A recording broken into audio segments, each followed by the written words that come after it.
Lionel মেসিকে মিশরে প্রবেশের নিষেধাজ্ঞা দেওয়া হয়েছে। একটি ব্যঙ্গাত্মক পোস্টকে সত্য দাবি করে ছড়ানো এমন একটি গুজবকে ঘিরে প্রতিক্রিয়া জানান প্রায় লক্ষাধিক মানুষ। ঠিক একইভাবে কিলিয়ান এমবাপ্পে নাকি লিওনেল মেসির দ্বিতীয় বিশ্বকাপ জয়ের কামনা করেছেন। এমন আরেকটি বানোয়াট দাবি ছড়িয়ে পড়ে আরেকটি প্যারোডি এক্স অ্যাকাউন্ট থেকে, যা 2 কোটিরও বেশি ভিউ অতিক্রম করে। অথচ এসব দাবির কোনোটিরই বাস্তব ভিত্তি নেই। শুধু তাই নয়, রেফারি নিয়ে সমালোচনার পর মিশরের কোচ হোসাম হাসান ক্ষমা চেয়েছেন। এমন ভুয়া দাবিকে ঘিরেও বিভ্রান্তি ছড়িয়ে পড়েছে সামাজিক যোগাযোগ মাধ্যমগুলোতে। চলুন দর্শক কিছু ফ্যাক্ট চেক দেখে দিচ্ছি। চলমান ফুটবল বিশ্বকাপে আর্জেন্টিনার কাছে মিশরের হারের পর লিওনেল মেসিকে মিশরে প্রবেশে নিষেধাজ্ঞা দেওয়া হয়েছে, এমন একটি দাবি সামাজিক যোগাযোগ মাধ্যমে ছড়িয়ে পড়তেই দ্রুত ভাইরাল হয়। পোস্টটি এককভাবে 20 মিলিয়নের বেশি ভিউজ অতিক্রম করলে তৈরি হয় ব্যাপক বিভ্রান্তি। কিন্তু রিউমার স্ক্যানার টিমের অনুসন্ধানে দেখা যায় দাবিটি সম্পূর্ণ মিথ্যা। আন্তর্জাতিক কোনো গণমাধ্যমেও এমন নিষেধাজ্ঞার খবর প্রকাশিত হয়নি। মূলত একটি প্যারোডি এক্স অ্যাকাউন্টের ব্যঙ্গাত্মক পোস্টকে সত্য তথ্য হিসেবে প্রচার করে গুজবটি ছড়ানো হয়েছে। ওদিকে ফ্রান্স বিশ্বকাপ থেকে বিদায় নেওয়ার পর কিলিয়ান এমবাপ্পে নাকি লিওনেল মেসির দ্বিতীয় বিশ্বকাপ জয়ের কামনা করে মন্তব্য করেছেন, এমন একটি দাবি গণমাধ্যম ও সামাজিক যোগাযোগ মাধ্যমে ব্যাপকভাবে ছড়িয়ে পড়ে। দাবিটিকে ঘিরে 1 লক্ষের অধিক মানুষ প্রতিক্রিয়াও জানায়। তবে অনুসন্ধানে দেখা যায় এমবাপ্পের ম্যাচ পরবর্তী বক্তব্যে মেসি, আর্জেন্টিনা বা বিশ্বকাপ ফাইনাল নিয়ে এমন কোনো মন্তব্যের অস্তিত্বই নেই। কোনো নির্ভরযোগ্য সূত্র ছাড়াই একটি প্যারোডি ও ভক্ত পরিচালিত এক্স অ্যাকাউন্টের পোস্টকে সত্য দাবি করে প্রচার করা হয়েছে। আবার মিশরের বিপক্ষে আর্জেন্টিনার জয়কে কেন্দ্র করে জিনেদিন জিদান ও কার্লো আনচেলত্তির নামে রেফারিং নিয়ে 2টি মন্তব্য সামাজিক যোগাযোগ মাধ্যমে ছড়িয়ে পড়ে। তবে যাচাই করে দেখা যায় তারা এমন কোনো মন্তব্যই করেননি। মূলত নির্ভরযোগ্য কোনো তথ্যসূত্র ছাড়াই তাদের নামে ভিত্তিহীন বক্তব্য প্রচার করা হয়েছে। আন্তর্জাতিক গণমাধ্যম, সাক্ষাৎকার বা সংবাদ সম্মেলন, কোথাও এসব বক্তব্যের অস্তিত্ব পাওয়া যায়নি।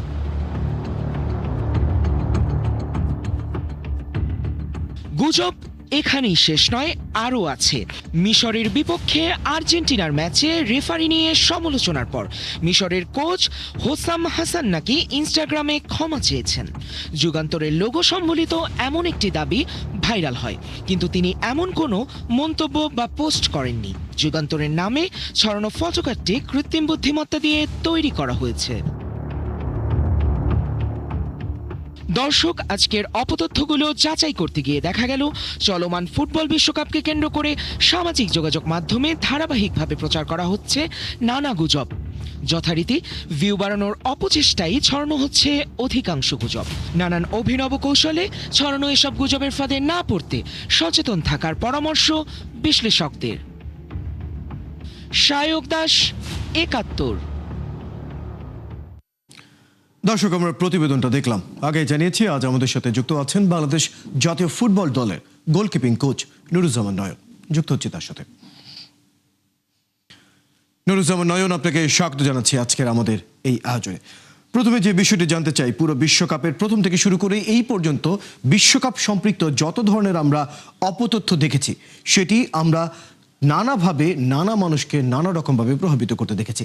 এবার বিশ্ব দরজা থেকে যদি আমরা আমাদের নিজস্ব জায়গায় আসি, আমাদের দেশের ফুটবলার, ক্রিকেটার এবং নানা রকমের খেলোয়াড়দের নিয়ে নানা সময়ে নানা অপতথ্য আমরা ছড়াতে দেখি। প্রথমত জানতে চাই, এসব অপতথ্য বা গুজব কি তাদের ব্যক্তিগত জীবনে আসলেই প্রভাব রাখে? কি দেখছেন বিষয়টি? দেখেন, আমরা আসলে জানতাম যে অপপ্রচার রাজনীতিতে অথবা বিনোদন জগতে সীমাবদ্ধ ছিল, বাট এবার ওয়ার্ল্ড কাপে আমরা যেটা দেখেছি যে সবকিছু ছাপিয়ে আমরা ওয়ার্ল্ড কাপে এর ব্যাপকতা দেখেছি। এবং আপনি জানেন পৃথিবীর মোট জনগোষ্ঠীর অনেক একটা বড় অংশ সোশ্যাল মিডিয়াতে থাকে বা আসক্ত আমি বলতে পারি।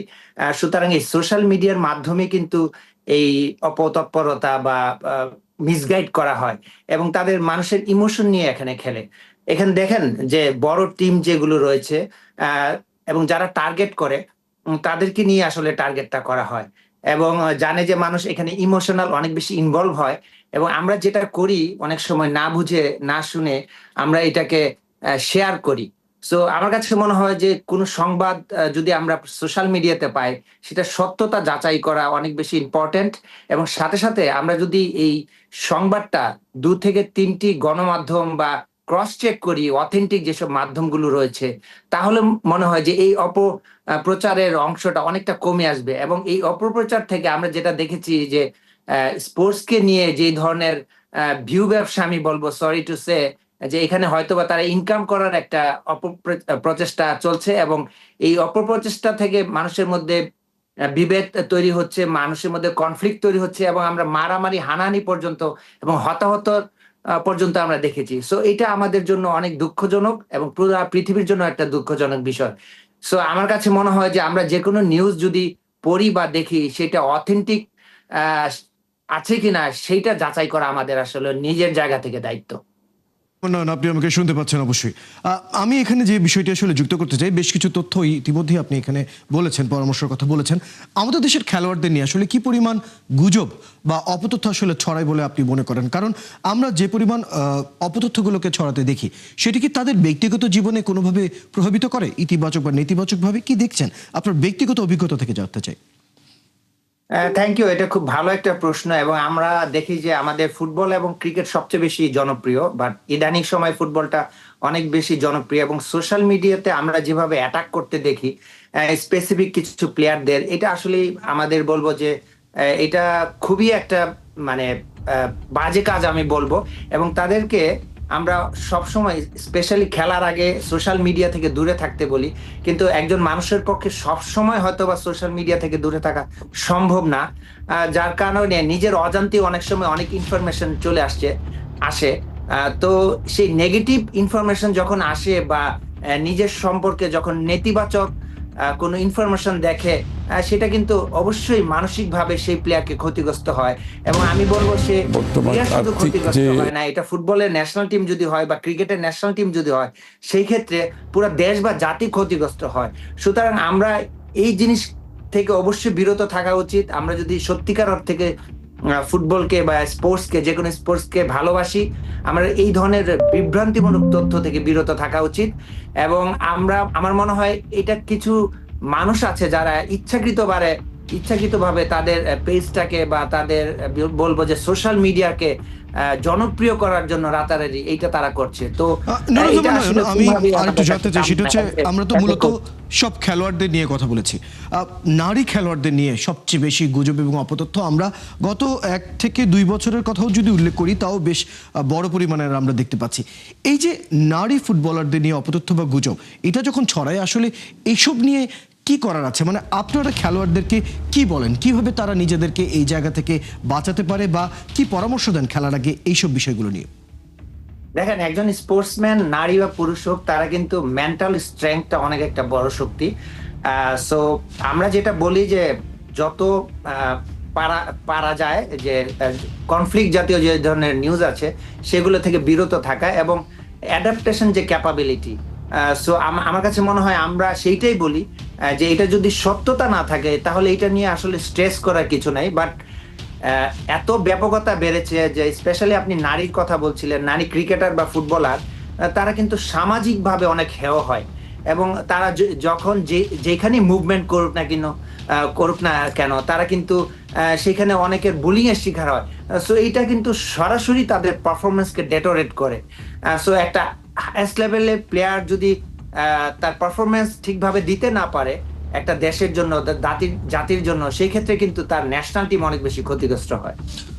নুরুজ্জামান নয়ন, আমি আরেকটি বিষয় এখানে যুক্ত করতে চাই, একদম এই অংশের শেষ প্রশ্ন হিসেবে আমি একটু জানতে চাইবো। সেটি হচ্ছে, নানা সময় আমরা দেখেছি আন্তর্জাতিক মাধ্যমে নানা দল বা ক্লাব তাদের খেলোয়াড়দের যাতে এই ধরনের নেতিবাচক খবর নিয়ে যাতে প্রভাবিত না হয়, তারা নানা রকমের পদক্ষেপ নিয়ে থাকে। আমাদের দেশে এই ধরনের কার্যক্রমের পরিস্থিতিটা কি? না, দেখেন, আমাদের দেশের মানে ফেসবুক ইউজ করে না এরকম, বা সোশ্যাল মিডিয়া ইউজ করে না এরকম মানুষ আসলে খুঁজে পাওয়া দুষ্কর। কিন্তু আমি যেটা কিছুক্ষণ আগে বলছিলাম যে কিছু লোকেই থাকে তাদেরকে টার্গেট করে, যে কোনো স্পোর্টস, স্পেশালি ন্যাশনাল টিমের প্লেয়াররা বেশি ক্ষতিগ্রস্ত হয়, কারণ তারা অনেক বেশি হাইলাইটেড, এবং তাদেরকে অনেক বেশি মানুষ চেনে। সুতরাং তাদের টার্গেটের বস্তুই হচ্ছে যে ন্যাশনাল টিমের প্লেয়ার, সেটা নারী হোক বা পুরুষ হোক, সেটা ফুটবল হোক, ক্রিকেট হোক বা হকি হোক। সো আমার কাছে মতে আমাদের যে সমাজ ব্যবস্থা, সেই সমাজ ব্যবস্থা আর একটু সংস্কার হওয়া দরকার, এবং আমাদের যে যার যার জায়গা থেকে আরো বেশি সচেতনতা হওয়া দরকার।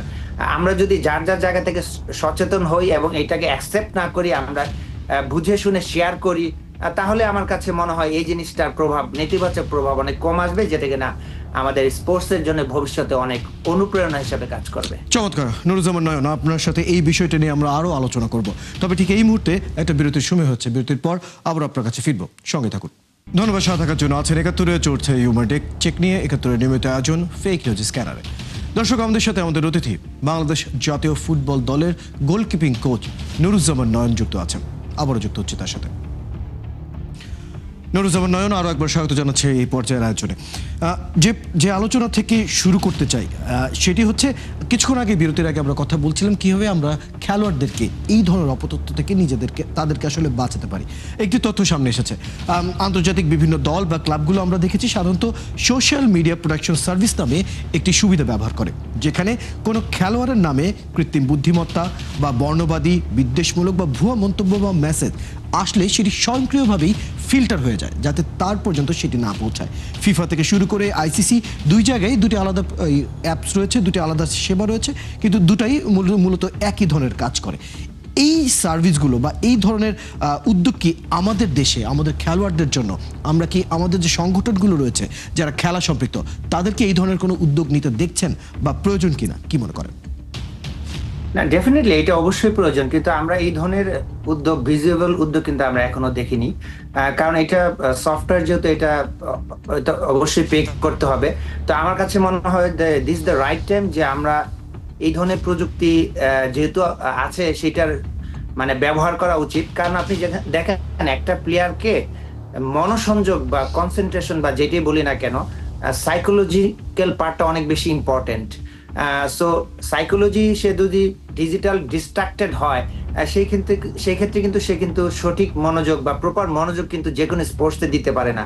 সো এই ধরনের প্রযুক্তি অবশ্যই আমাদের প্লেয়ারদের জন্য আশীর্বাদ স্বরূপ, এবং আমাদের মনে হয় যে এই ধরনের প্রযুক্তির আমাদের যে কোনো ন্যাশনাল টিম, বাংলাদেশের যতগুলো ন্যাশনাল টিম আছে, ফেডারেশন তাদের এইটার আওতায় নিয়ে আসা বলে আমি মনে করি। আর আরেকটা জায়গায় আমি যেতে চাই, যেহেতু মানসিকতার উপরে এইসব তথ্য, এইসব বিষয় আসলে প্রভাব ফেলে, খেলোয়াড়দের মানসিকতা যাতে ঠিক থাকে, সাইকোলজিস্ট থেকে শুরু করে এই ধরনের যে ডিপ্রেশন, অ্যান্টি ডিপ্রেশন থিওরি থেকে শুরু করে নানা ধরনের কার্যক্রম রয়েছে, সেগুলো নিয়ে আসলে আমাদের এখানে কাজ হয় কিনা একটু জানতে চাই। না, আমার জানা মতে আমার কাছে মনে হয় শুধু ক্রিকেটেই আমরা মেন্টাল কোচ বা যেটা বলি কিনা যে মেন্টাল স্ট্রেংথ বাড়ানোর জন্য কাজ করা হয় বা মোটিভেশন বাড়ানোর জন্য। অন্যান্য স্পোর্টসে আসলে আমি খুব বেশি দেখিনি, কিন্তু আমি কোচিং এর আসার পর থেকেই আমি যেটা দেখেছি যে অনেক তারকা প্লেয়ার খুব অল্প সময়ে ঝরে যায়। এটার মূলত কারণ হচ্ছে যে তার সাইকোসোশ্যাল যে পার্টটা আছে সেটা খুব বেশি সমৃদ্ধ না, বা খুব বেশি অ্যাডাপ্টেবল না, এবং খুব বেশি স্ট্রেংথের জায়গা না। সো আমি মনে করি বিং এ কোচ যে এই জায়গাটা নিয়ে আমাদের অনেক বেশি কাজ করা উচিত, এবং যে কোনো স্পোর্টসের ক্ষেত্রে বা স্পেশালি যদি আমি ফুটবলের কথা বলি, যে ফুটবলের 4টা কর্নার থাকে, সেটাকে যদি আমি একটু ভেঙে বলি যে তার ফিটনেস, তার টেকনিক এবং টেকটিক্স, এবং সাইকোলজিক্যাল সাইড বা সাইকোসোশ্যাল সাইড। সো এই সাইকোসোশ্যাল সাইডটাই খুব বেশি ইম্পর্টেন্ট একটা যে কোনো খেলোয়াড়ের জন্য। কারণ আমরা জানি যে এই সাইকোলজি বা সাইকোসোশ্যাল সাইডটাকে যদি আমরা কন্ট্রোল করতে পারি বা নিজের কন্ট্রোলে রাখতে পারি, তাহলে অন্য যে কোনো পার্ট খুব সহজে কিন্তু কন্ট্রোল করা যায়। সো আমার কাছে মনে হয় যে প্রত্যেকটা টিমের, ক্লাব লেভেলে হোক বা ন্যাশনাল টিমে হোক, আমাদের স্পোর্টস সাইকোলজিস্টটা সময়ের দাবি। আমরা শুধু যেটা কিনা ক্রিকেটে হয়তো বা দেখেছি, আমরা ফুটবলেও এটা খুব বেশি দরকার, এবং শুধু ন্যাশনাল টিমে না, প্রত্যেকটা ক্লাব টিমে এটা আমার কাছে মনে হয় যে সময়ের খুবই ইম্পর্টেন্ট একটা দাবি। এ তো আমরা কথা বললাম খেলোয়াড়দের নিজেদের সচেতনতা এবং তাদেরকে কিভাবে আমরা ঠিক রাখতে পারি সেই বিষয়টা নিয়ে। এবার যদি একটু গুজব এবং অপতথ্যের ব্যাপারগুলোতে আসি, কি মনে করেন আমাদের খেলোয়াড়দের নিয়ে যখন কোনো অপতথ্য বা গুজব ছড়ায়, তারা কি জানে সেটা নিয়ে আইনি পদক্ষেপ কি করতে হবে বা পরবর্তী পদক্ষেপ কি করা উচিত? না, এই জিনিসটা আসলে আমি ক্লাব লেভেল বা ন্যাশনাল টিমে যখন কাজ করেছি, তখন আমার সাথে কিছু প্লেয়ার শেয়ার করেছে। তো আমরা যেটা সাজেস্ট করি যে আমরা তাদেরকে সোশ্যাল মিডিয়া থেকে দূরে রাখার চেষ্টা করি, এবং আমি নাম বলতে চাই না। এই সোশ্যাল মিডিয়ার নেগেটিভ ইম্প্যাক্টের ফলে আমাদের ন্যাশনাল টিমের অনেক প্লেয়ার কিন্তু তাদের যে নিয়মিত পারফরমেন্স সেটা কিন্তু করতে পারছে না। অ্যাট দ্য সেম টাইম আপনি আইনি পদক্ষেপের কথা বলছেন, দেখেন টু বি ভেরি অনেস্ট, আমাদের আইনের যে জায়গাটা রয়েছে বা আইনের যে ধারা রয়েছে বা আইনের যে প্রসিজার্স গুলা রয়েছে, এটা আমাদের প্লেয়াররা হয়তো বা ওভাবে জানে বা জানে না। তার চেয়ে বড় কথা যে আইনের যে প্রয়োগের জায়গাটা সেইটাও মনে হয় একটা দুর্বল স্ট্রাকচারের মধ্যে রয়েছে। সো এই জন্য আমার কাছে মনে হয় যে প্লেয়াররা হয়তো এদিকে যেতে চায়, কিন্তু এই আইনি পদক্ষেপ নিতে যে তাদের সুবিধার চেয়ে তারা হয়তো হ্যারাসমেন্টের আরো বেশি শিকার হয়, যার কারণে তারা খুব সহজেই আমি দেখেছি বা দু একজন আমার সাথে যারা কথা বলেছে তারা কিন্তু এই জায়গায় যেতে চায় না। সো আমাদের মনে হয় এই জায়গাটা নিয়েও আমাদের কাজ করার অনেক জায়গা রয়েছে। ঠিকই বলেছেন। আর কি বিষয় আমি যুক্ত করে একটু বলতে চাই, প্রত্যেকটা খেলোয়াড়ই কোনো না কোনো দল, কোনো না কোনো ক্লাব এবং কোনো না কোনো ধরনের সংগঠনের সাথে জড়িত। আমরা আন্তর্জাতিক বেশ কিছু ক্লাবের মধ্যে দেখেছি তাদের নিজস্ব ভ্যারিফাইড পেজ থাকে। কোনো খেলোয়াড় নিয়ে যদি কোনো অপতথ্য ছড়ায়, তারা নিজেরাই সত্যটাকে জানিয়ে দেয় অথবা খেলোয়াড়ের ওই বিষয়ে যে মন্তব্য সেটাকে জানায়। আমাদের এখানে এই ধরনের কার্যক্রম নিয়ে একটু জানতে চাই, এই ধরনের কার্যক্রম আমাদের এখানে কতটুকু আছে, কি করা উচিত? না, এই ধরনের কার্যক্রম আমার কাছে মনে হয় সামটাইম আমাদের কিছু প্লেয়াররা করে, বাট এটার পরিমাণ খুবই কম। আমরা হয়তো ক্রিকেটে এই চর্চাটা দেখেছি, ফুটবলে খুব বেশি আমি দেখিনি, হয়তো দু একটা পোস্ট আমরা দেখেছি। কিন্তু আপনি দেখেন, আমরা যেটা নিয়ে আলোচনা করছিলাম যে এটার সোশ্যাল মিডিয়ার নেতিবাচক ভয়াবহতা এত বেশি বেড়েছে। সে ফর এক্সাম্পল, আমাকে বা আপনাকে নিয়ে যদি 100টা গুজব ছড়ায়, সো তার এগেইনস্টে কিন্তু আমার 100টা পোস্ট করা আমার ভেরিফাইড পেজ থেকে সম্ভব না। এবং আমি আমার যদি উদাহরণ দিতে চাই, আমার যে ব্যক্তিগত পেজ ছিল বা যেখানে আমার কি বলবো পার্সোনাল অ্যাকাউন্ট ছিল, সেটা তারা ক্লোন করে আমার নামে বিভিন্ন তথ্য আসলে ভুল তথ্য মানে ছড়াচ্ছিল। তখনই আমার আসলে টার্গেট থাকে যে আমার পেজটাকে ভেরিফাইড করা যায় কিনা। সো আলহামদুলিল্লাহ আমার পেজটা ভেরিফাইড হয়েছে। তো এরপরে কিন্তু আমার সেই ধরনের ভুল তথ্য বা তাহলে মোটা থেকে আমরা তো বলতেই পারি আমাদের খেলোয়াড়দেরকে আমাদেরই সুরক্ষা দিতে হবে। অপতথ্য গুজবগুলো কি করে আসছে, কি করে তাদের পর্যন্ত না পৌঁছে, সেই বিষয়ে আমাদের যেমন ভাবতে হবে, তেমনি সরকারি মহল থেকে অথবা এই ক্লাব এবং সংগঠনগুলোকেও দায়িত্ব নিয়ে কাজ করতে হবে যাতে এগুলো খেলোয়াড়দের উপর প্রভাব না পড়ে এবং সত্যকে সত্য এবং মিথ্যাকে মিথ্যা দর্শক যাতে সঠিক সময় জানতে পারে। ধন্যবাদ। আজকে বেশ কিছু তথ্য এবং পরামর্শ নিয়ে আপনার সাথে আলাপ করলাম। অন্য কোনো দিন আরও হয়তো এই বিষয়গুলো নিয়ে আলাপ করতে পারবো বিস্তারিত। ধন্যবাদ সময়টুকু দেওয়ার জন্য। দর্শক, এতক্ষণ আমাদের সাথে আলোচনায় ছিলেন বাংলাদেশ জাতীয় ফুটবল দলের গোলকিপিং কোচ নুরুজ্জামান নয়ন। কথা বলছিলাম বেশ কিছু ফ্যাক্ট চেক এবং এর আনুষঙ্গিক বিষয়গুলো নিয়ে। দর্শক, আপনারা আছেন ফ্যাক্ট চেক নিয়ে ক্ষেত্রে নিয়মিত আয়োজন ফেক নিউজ স্ক্যানারে। প্রতিদিন আমরা রিউমার দূর করতে হাজির হব ঠিক একই সময়ে একইভাবে। আপনারাও আমাদের সাথে যুক্ত হতে পারেন। কোন খবর যদি আপনাকে সংশয়ে ফেলে, সেটা একটি স্ক্রিনশট আমাদেরকে মেল করতে পারেন fns.71tv@gmail.com অথবা ফেসবুকে যোগাযোগ করুন www.facebook.com/fake-news-scanner। আমরা সেই তথ্যের ফ্যাক্ট চেক করে আপনাদের জানাবো।